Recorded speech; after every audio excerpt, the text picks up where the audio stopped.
Welcome and good evening, everyone. My name is Amy Haupt, and I'm the director of the College of Art here at the Sam Fox School in Washington University. And I'm here to welcome you to the 2020 Burson Lecture. Let me start with an explanation. You may be wondering why this event is called the Burson Lecture. So let me explain. Bunny and Charles Burson established this annual lecture in 2012 to increase the global connectivity of the Sam Fox School and to give our students opportunities to interact with some of the most important artists of our time. The Burson Lecture hosts artists known for tackling the social and political issues of our moment. It's a platform for addressing the future of our complicated, baffling world. Past Burson speakers include Alfredo Yar, Carrie Mae Weems, Trevor Paglin, Diana Al-Hadid, and last year, Ai Weiwei. Before we get to tonight's speaker, let me tell you a bit about the Bursons. Bunny is an alumna of the Graduate School of Art, having earned her MFA in 2005. Her work is held in various art collections, including SLAM, the Perez Art Museum in Miami, the Whitney Museum, and the Israel Museum. Among her many hats, one is her appointment in 1997 by Bill Clinton to be executive director of the President's Committee on the Arts and Humanities. Charles has had a distinguished legal career, serving as the Tennessee Attorney General and the White House counsel for Vice President Al Gore, and subsequently serving as the Vice President's Chief of Staff. Among Charles's many storied accomplishments is the fact that he taught for 6 years in WashU's School of Law. Bunny serves in the National Council of the Sam Fox School, as well as the Art Collections Committee for the Kemper Art Museum. We're profoundly grateful for the generosity and spirit the Bursons devote to the Sam Fox School, but tonight, especially for this lecture series. So thank you, Bunny and Charles. Tonight is my absolute pleasure to introduce the artist Mika Rottenberg. Born in Buenos Aires and raised in Tel Aviv, she now lives in New York. Rottenberg creates architectural scale installations in which viewers encounter color-saturated films that act as portals into hyper-realized meditations on labor, capitalism, and other subversive narratives. This month, she opened a solo show at the Museum of Contemporary Art in Toronto and another one in Hong Kong. Last year, she presented a solo exhibition at the New Museum in New York City that traveled to the Museum of Contemporary Art in Chicago. She's made solo exhibitions for the Palais de Tokyo in Paris, the Xishang Museum in Beijing, the Bass Museum of Miami. I could go on and on. Her gallery representation is by Hauser and Wirth. I am a super fan and count as one of my most treasured art experiences the time in 2017 when I saw her work at Sculpture Project Munster, where she took over a dilapidated Asian mini-mart into which she loaded shelves with blow-up pool toys and festoons of sparkly garlands. As I picked my way through to the market's back room, I found myself in a blacked out viewing room in which rapt viewers sat, absorbed by a kaleidoscopic video of women workers trapped in a crazy grid of Chinese plastic goods and commerce. It's hard to explain, but impossible to forget. That's why I'm so happy to have Mika Rottenberg here to show you what I'm talking about. And audience, please know that we welcome your questions. Type them into the Q&A or the chat and we'll get to them later. So in the meantime, help me welcome Mika Rottenberg to Washington University.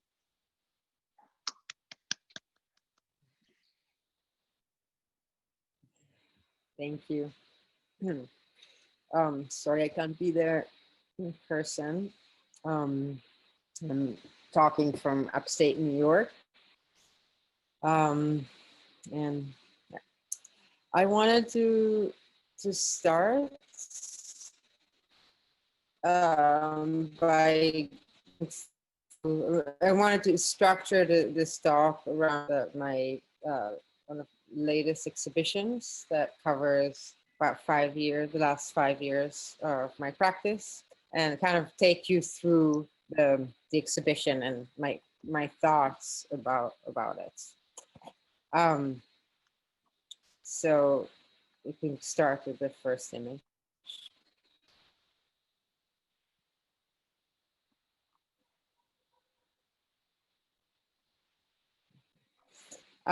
This is AC in Plant from 2018.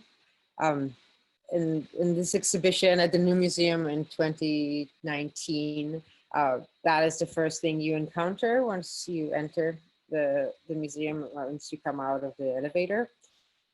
And I think that's a kind of a reoccurring theme of play in my work, where the back becomes the front, and where the things that you usually would hide are becoming the forefront of the work. So I like to think about this work in that kind of showing the back. In it, there's you should go to the next image.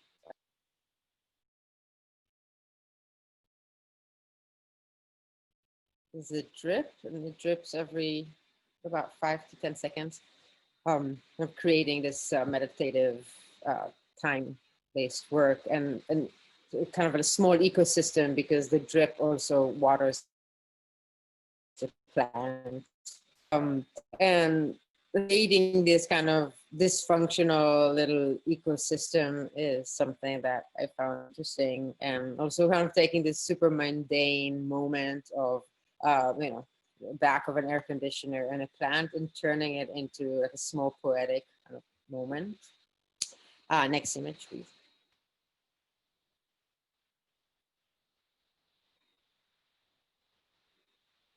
Once you pass AC in plants, you encounter frying pans duo, which is a sound and image piece of two frying pans. Oh, I heard it blink.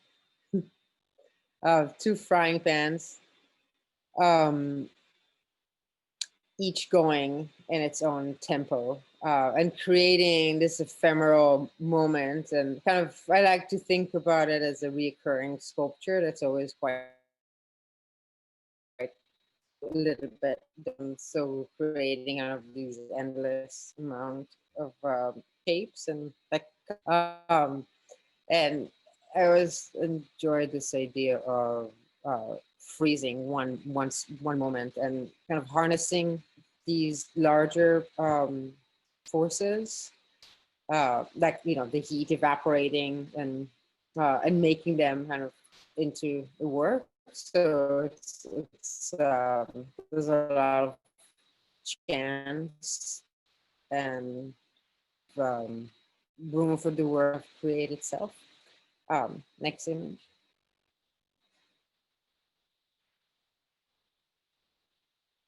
Next. Next.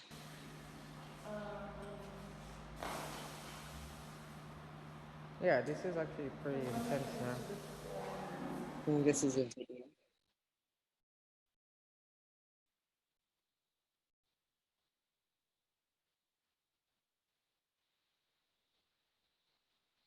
Next, please.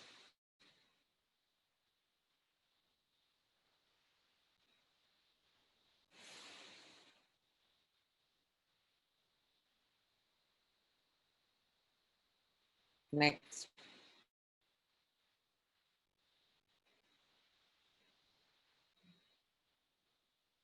Okay. It's a little slow. Um, as you enter the exhibition, there's a few small works that, for me,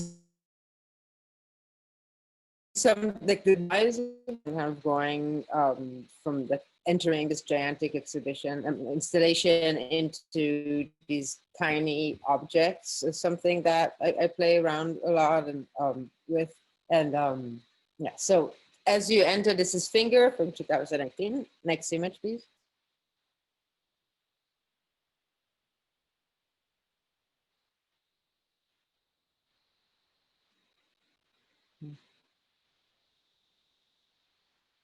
This is Ponytail from 2016. Next, please.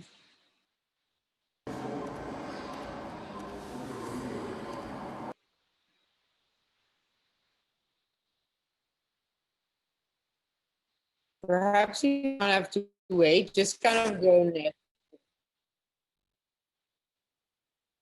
This Ponytail, lips. Next.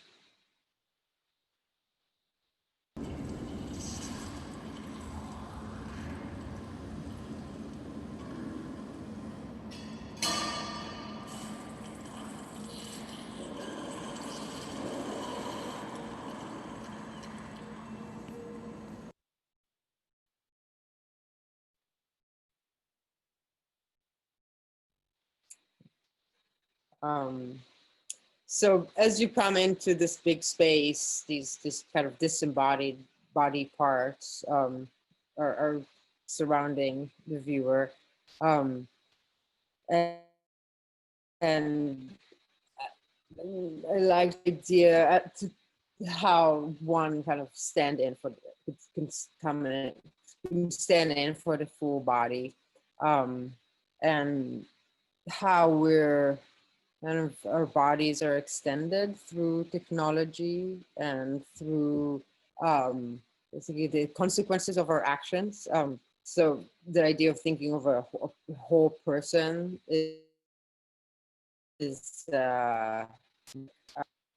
not updated, and I more think about humans as these extensions of energy. Sorry. Next, please.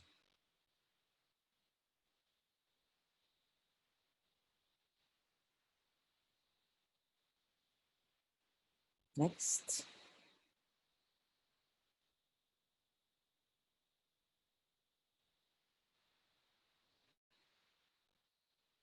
It's Cosmic Generator from 2017.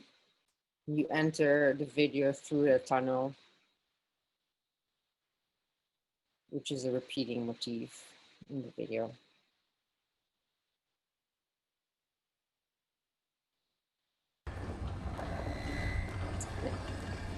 Now we're going to watch about 5 minutes.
안녕하세요. 잠깐만.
I think that's the end of this clip. Let's go to the. So this was Cosmic Generator, as I said.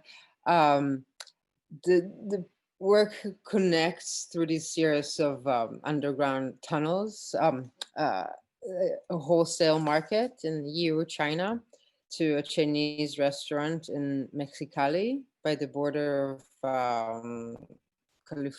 Calexico, and a 99-cent store on the California part of the border.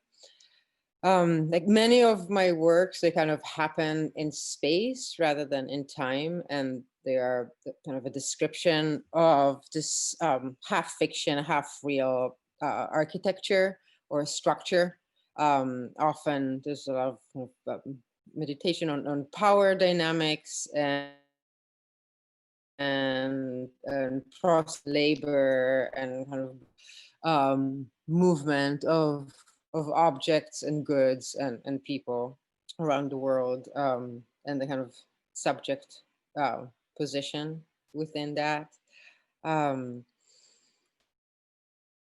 I filmed at the market and U market, where many of the things we consume all over the world kind of come from. And I was interested in kind of exposing more of the place, the links between where things, who way that the things come to me as a consumer. Yeah, it's a bit hard to talk without like the work. It's to kind of for anyway. Sorry. Next, please.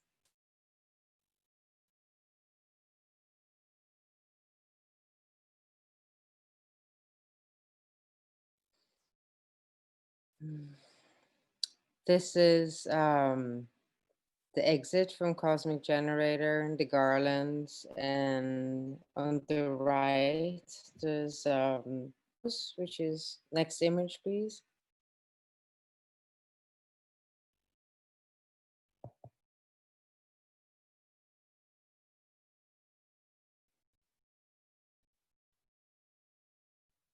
Next, please.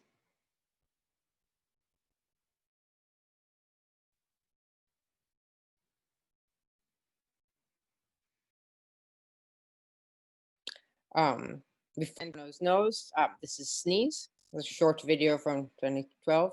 You can play that.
Next image into Nono's nose.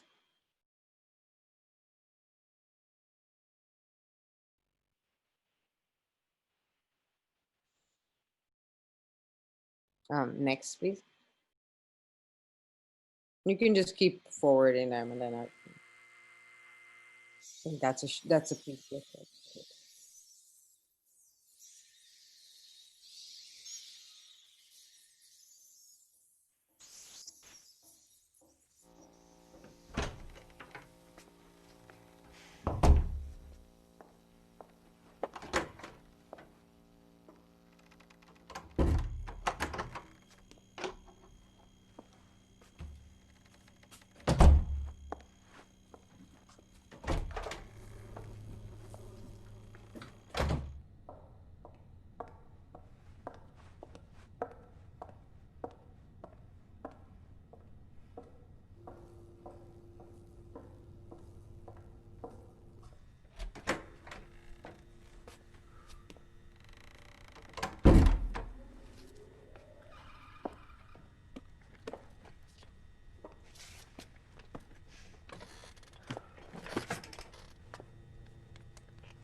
Thank you. Um, so what drawed me into the process is the cultured pearl process. This this in, in acceleration of a natural process, and the idea of the irritant. The way the cultured pearls are produced is by inserting a part of the pearls itself into the muscle, and that irritation creates stone. So like in a lot of my work, this questions of value and what creates value is something that I'm interested in. And this biological process is accelerated and then create the value that's created around that is interesting. I also wanted to parallel it with this allergic reaction on the other part of the and yeah, you can go next, please.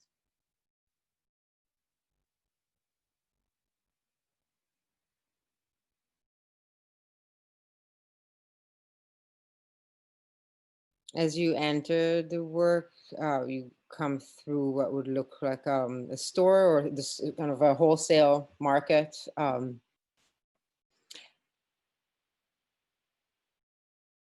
The part that was filmed more of like a documentary was filmed in Zhuji in China, where the majority of the world's cultured pearls are made, and the other part was filmed in my studio in New York. And again, kind of mixing fact and fiction, and creating it's a place that is more psychological, and it's about the perception and the consumption of these objects and goods, is something that I'm playing around. So it's kind of from this subjective position of someone that's kind of trapped in this consuming culture, kind of thinking about the individual as like a consumer and producer of energy, and the way those energies travel globally. This is ceiling fan composition that leads, you can go to the next image, leads into spaghetti blockchain. Next, please.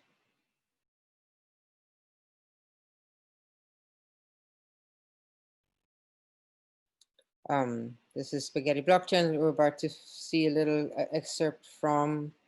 Please go ahead. Next.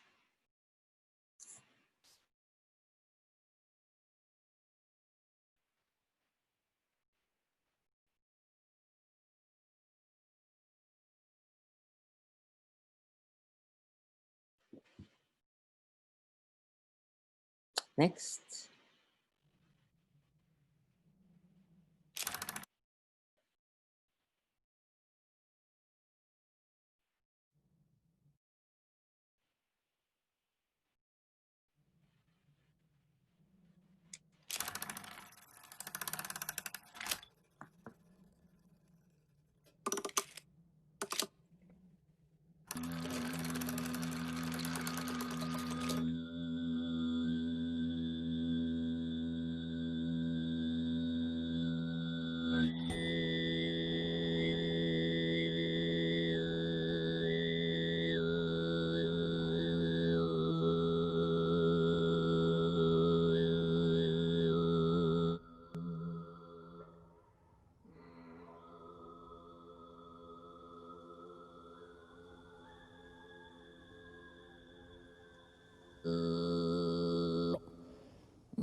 Okay. I think that was the last. Was that the last image? Okay. So that was, yeah, maybe we could just have an image on, maybe one back or something. So we can have an image on the slide. Yeah. So that was Spaghetti Blockchain that partly was filmed in the CERN, in the Large Hadron Collider in Switzerland, partly in Tuva in Russia, partly in potato farming in Maine, and in kind of our factory I built in my studio. And I was thinking around ideas of materiality and materialism and humans' fascination with matter, and the way that it kind of mesmerizes most humans. Um, and this piece was sort of trying to examine all these different relationships to matter and also to a place. So, in the case of the potato farming, I don't know if you've seen the clip of that here, but this connection to the ground that we stand in, and the Large Hadron Collider has this. It's about the place that we are in terms of particles, and anyway, there's different kind of thoughts around that, and both kind of thinking about materialism from a more kind of capitalist idea of materialism, but also materialism as a kind of philosophical theory, and these two definitions. So maybe I could open it to converse. To admit, it's really a strange phenomena to give a talk to myself, and I see that there's a lot of participants, but I can't access them, and I can't quite control the talk. So I feel like it's hard for me to structure my thinking in a super way. So I'm sorry. Maybe through questions and conversations that could happen. So Well, Amy, maybe Mika, maybe I could just jump in here. Also, we just want to acknowledge that she's got a slow internet connection, which is why there's the kind of lag in the picture and the talking. So we apologize for that. Mika, I wanted to ask you, you're talking about labor in your work, but I wanted to ask you about the labor of making your work. I wonder if you could just talk about how you produce what you produce, like who do you work with? And just like some really practical, are these sets you build in your studio, or how does it work? yeah, I mean, these are a lot of and research and inspiration, of course. And they're kind of maps, so a lot of the works are mapped first, and it's almost like a process of like sculpting, to find the right shape of the piece and the right elements. So as I keep saying, it kind of moves through space rather than through time, and this kind of cinematic kind of meanwhile, like all these spaces happen simultaneously. And the video is used to kind of collapse them together and create a semi-coherent space, a space that looks like it could exist, but it cannot, because things are geography, distances, and all these are kind of crushed together. But that place has to be figured out. So there's the process of planning it, and then there's the process of making it. So it's traveling or sometimes connecting online. For example, the throat singers, the Tuvan throat singers, the daughter of Tuva, I only connected them remotely and filmed remotely. So sometimes it's a lot of connections that are formed online. But there's the connection with the talents, with, or this, which often are people that actually occupy these spaces. And then, yeah, making the work in the studio, building the sets. I work with a small crew, usually one person, Katrine Altekamp, that's been helping me make the sets for many, many years. I have a camera, DP camera person that I work with. So it is like a small crew.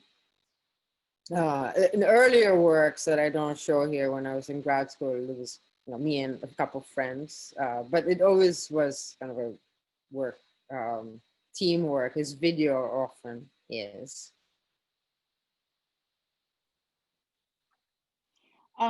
There's a question here about the people that perform in your videos. Can you talk about casting them? Yeah.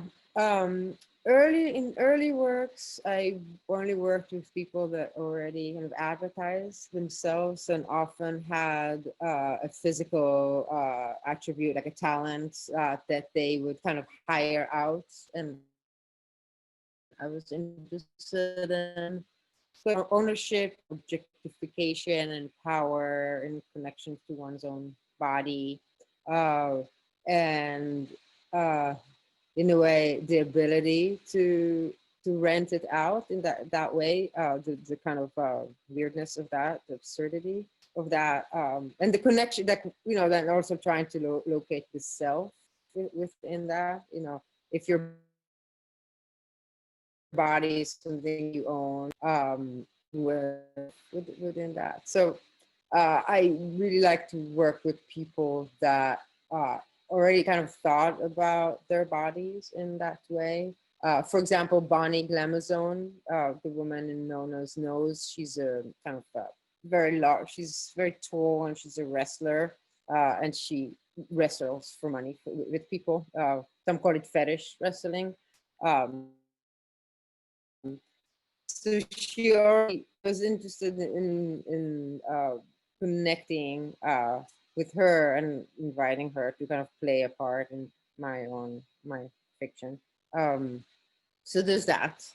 In the recent works, a lot of the people are people that work in those locations, and that I asked if they want to participate, and they they want to be in it. So there's I don't work, obviously there's cameras, yes, but not so much active.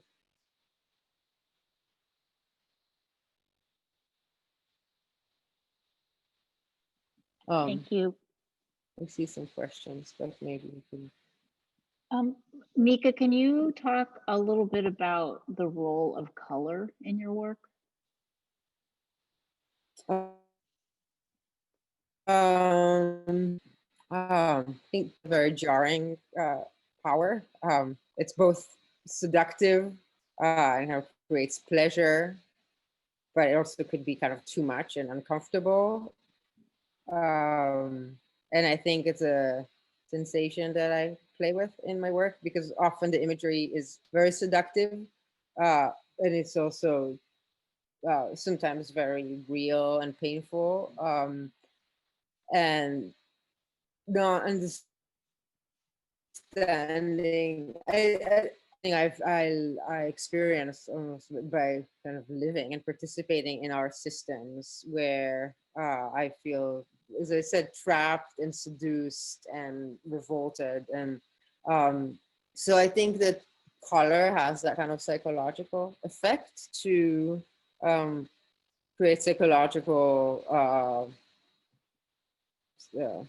sensations in my own mind and in the viewer.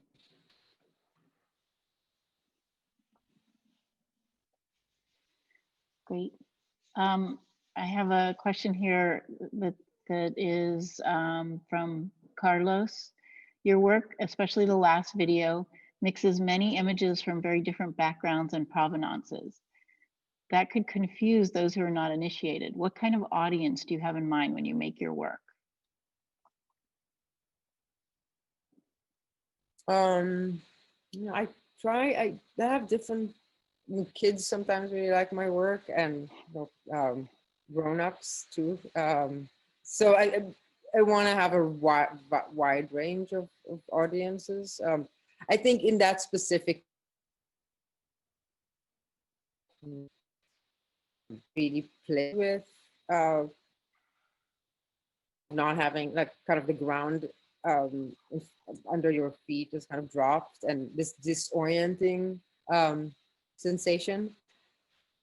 A lot of the times, I would cut from super tight shots of, say, a frying egg into like the Large Hadron Collider, this like biggest machine ever made, and this kind of micro and micro, having everything tossed around has this disorienting feeling that I wanted to evoke, and especially the way media kind of is able to do that.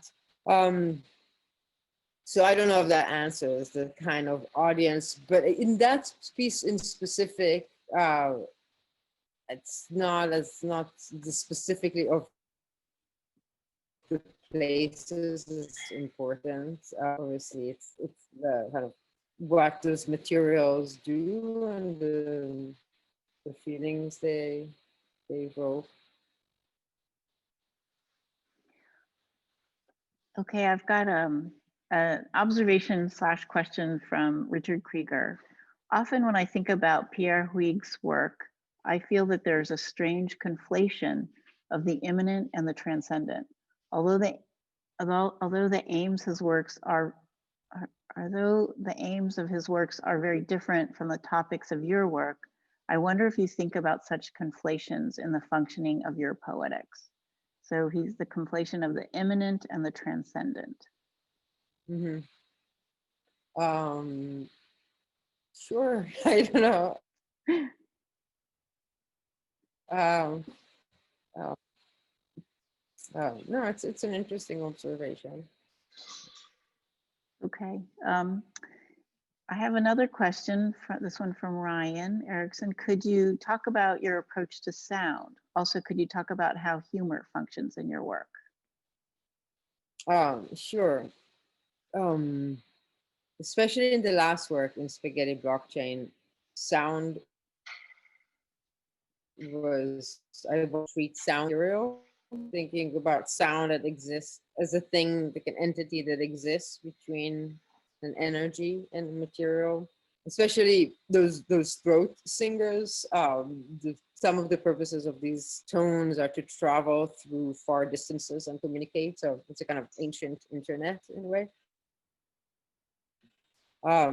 It becomes like an extension of oneself, and that idea is I find interesting, and the way sounds play with materiality and kind of complete each other.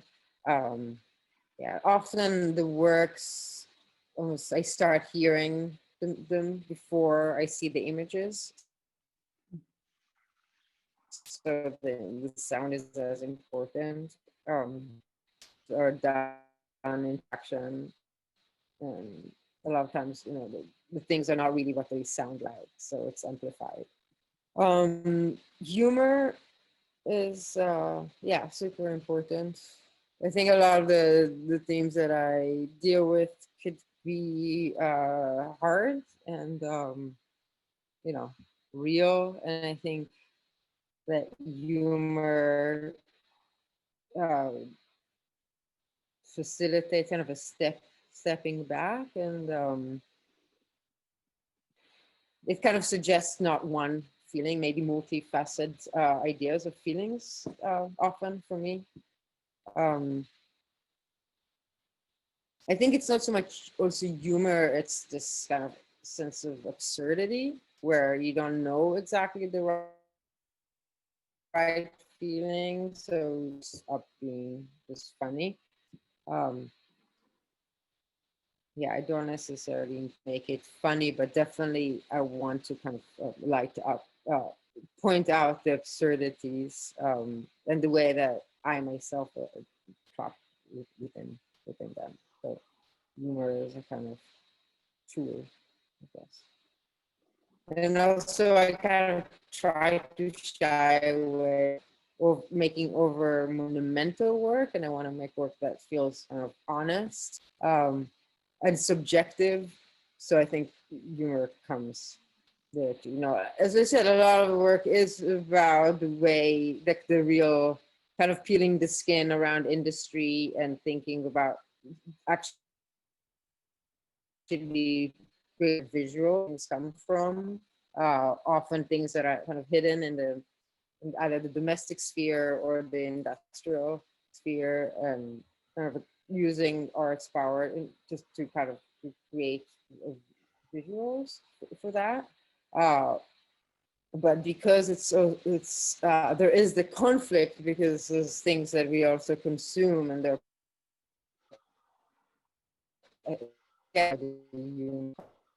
comes to play uh, as not being over kind of didactic, and kind of acknowledging the complacency within the system.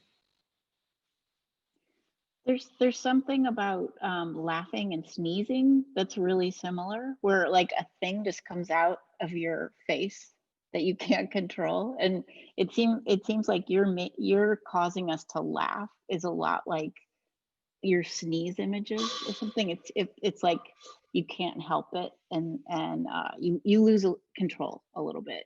Right, it's this involuntary kind of reaction that I'm Yeah. interested in, and Yeah.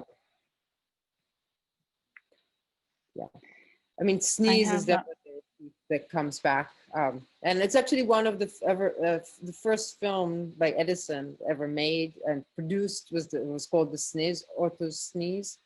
So there's definitely this fascination of the cinematic with the act of sneezing or the body kind of acting. Um, I have this. This is a question from Gina Hyun. Has your work been played on a cinematic scale? And how do you feel about the distinction between being represented in the film world versus the art world? um, well, they're usually shown as installations, and I call them like kind of the ideal theaters for them. So there is the theatrical kind of element, and then there's the sculptural element. But I mean, I don't know how they would. I do kind of think of them as sculptures, so I don't know how they would function as in cinematic world. This is a question. I'm wondering if there's a combination between intention and accident, play, discovery, etc., when it comes to making your work. If so, how do you decide when something discovered or improvised becomes a part of your preconception or plan, and when do you decide to combine the two? Yeah, it's constant process of discovery, but it's a lot, it seems very specific, where it's not like any idea or anything that somehow looks appropriate. It actually fits within that logic. I think things that immediately kind of fit into the logic. But I try to keep my process as open as possible. So, for example, when I filmed the pearls in China, on the way in Zhuji, on the way to Zhuji from Shanghai, I saw all these empty high rises. One of the almost the entire 8 hour ride, a lot of them, and somehow the facades of the buildings and the pearls really connected in my mind, and the piece really became about that and about these housing complexes, and thinking about this kind of acceleration of culture within these housing units, and the acceleration of the cultured pearls. And anyway, all these parallels were created in my mind, and it was a kind of accident that became a fundamental part of the work. But then I saw a million other things that didn't become part of the work. So I think it's both this kind of process of discovery, and then just, or like more like searching. And then once I find that element, I know it's that, like that searching for. Um, You must also do a lot of material tests too, right? Like that weirdo rubbery, those Jello. canisters. Yeah. Yeah, yeah. Yes, there was so much experimenting with how much Jello would actually really hold. The- Here's a question from Dough is an earlier, yeah, sorry, I didn't mean to cut you off. yeah, no problem. Here's a question from Sabina Ekman. I would be interested about how you engage with your participant collaborators. Are they all actors? So the actors, a lot of times are passerbys or people that already occupy the spaces where I film. And in that case, that we would just approach them and tell them about the work and my work and what it is, and ask if they want to be in a movie. And, you know, if they do, they're part of the work. But um, and for example, in the case of Bonnie Glemazone, she is a wrestler and a kind of a performer, and so she has a website where you can hire her to perform. So that's how I engage with her. And in that case, she was already from where the pearls were made, and she's kind of an actor in that sense. But in the spaces that are real, I try to work with people that are already there. This is a question from Billy Murray. Hi, Mika. Thank you so much for sharing your work this evening. Your videos have the ability to transport me to a number of different settings, which is an invigorating sensation in these precarious times. I wanted to ask you about the ways that you are responding to quarantine and isolation when your work is concerned with the movement between places and the connection of bodies. Yeah, I mean, I was very interested before quarantine and all that, and remote viewing and remote traveling and staying in one place, traveling through different particles and through the internet, and that the difference between this kind of mediated experience to the physical experience. I mean, of course, it's a big difference, and where you physically are and where your kind of mind is transported. So that have been something that I occupied with before quarantine. As I mentioned, maybe the Truven's Throat Singers were filmed remotely, so I never went there. I worked with them in that way. But now, after 7-8 months of quarantine, it makes this connection, being able mentally and being able to press on a button and suddenly have a package delivered, and that disconnection between our actions, like our physical spaces and what we have access to, some of us, that is something that seems more extreme right now, when we're in one place physically, they want to transport it to so many places. So, the work I've been working on since quarantine is very much about the place. It all happens it's like over an hour of a narrative that all happens in a 400 square foot small apartment.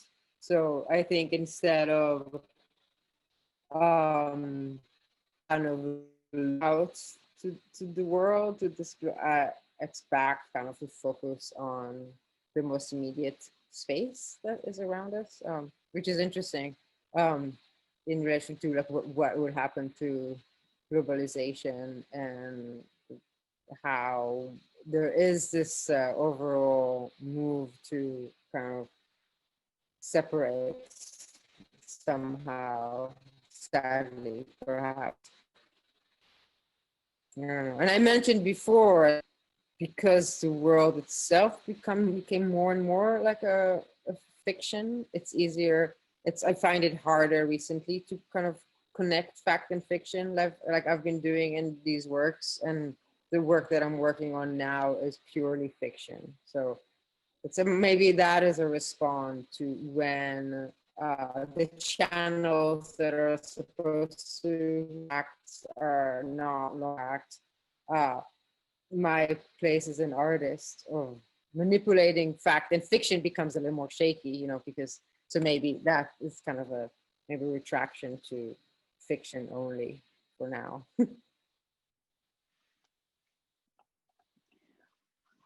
All right. Well, Mika, thank you so much for so generously spending your time with us and talking about your ideas.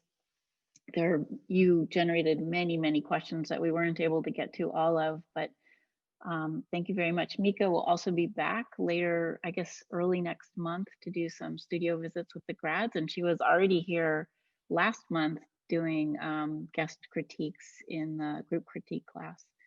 So we're looking forward to having you back. Thank you so much for talking to us tonight. Thank you. I'm sorry I can't be there in person, see faces, but thank you for the honor. Good night, everybody. Have a good evening. Good night.